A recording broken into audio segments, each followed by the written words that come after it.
on va passer à autre chose. La suite, nous allons normaliser maintenant euh, l'irradiance. On normalise l'irradiance. Donc, pour ce faire, on va l'importer. On va encore dans catalogue et on va dans irradiance. Voilà, mon irradiance. Je vais l'importer. Est-ce que c'est toi?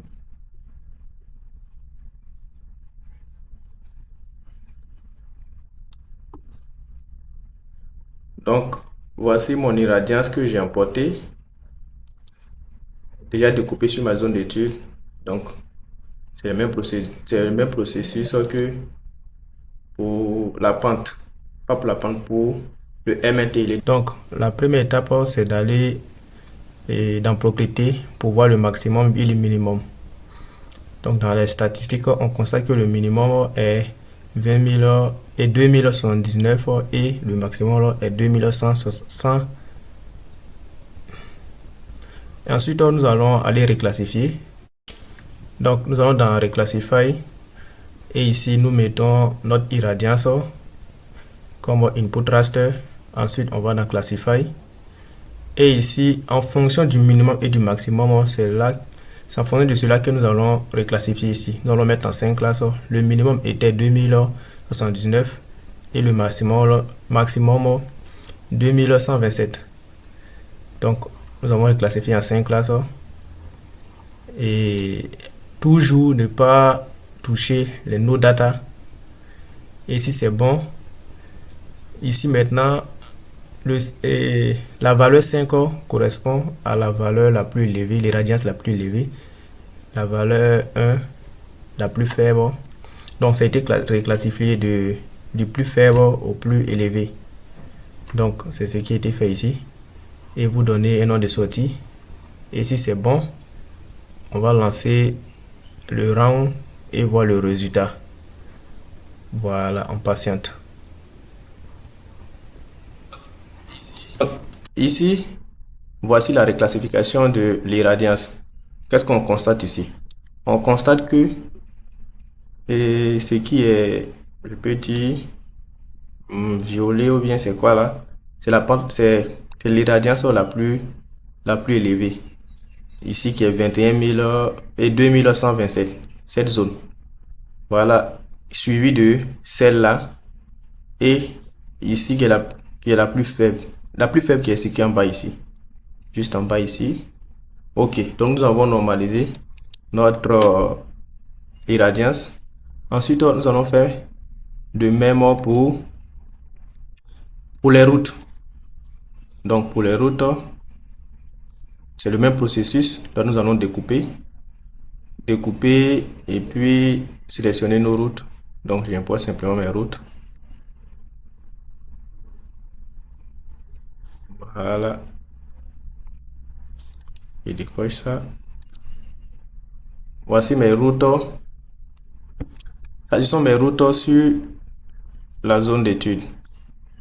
Sur la zone d'étude. Maintenant, nous allons passer à la distance euclidienne. Donc, sachez que la distance euclidienne, elle est très importante parce que elle va nous permettre d'avoir les vraies distances géométriques avant de faire la normalisation. Donc, c'est ce que nous allons faire ici. Nous allons chercher Euclidean distance et faire la distance euclidienne. Donc, pour ce faire, nous allons renseigner ici en premier les routes, donner un nom de sortie.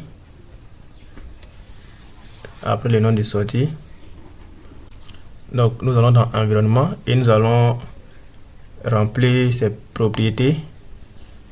Donc ici nous allons donner le SCR de notre zone d'étude.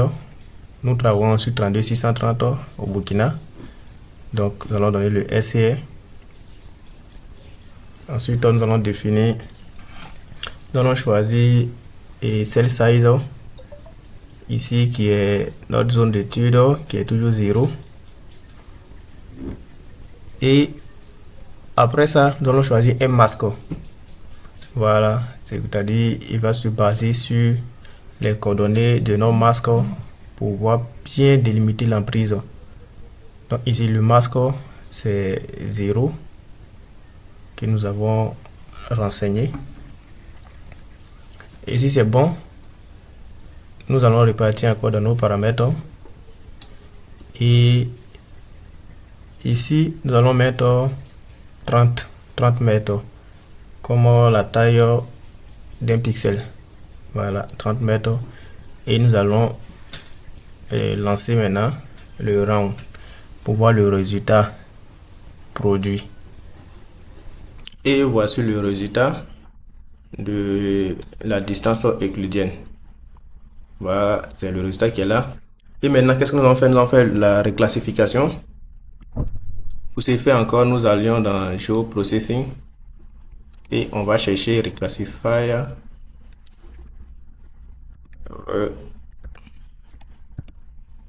Classify.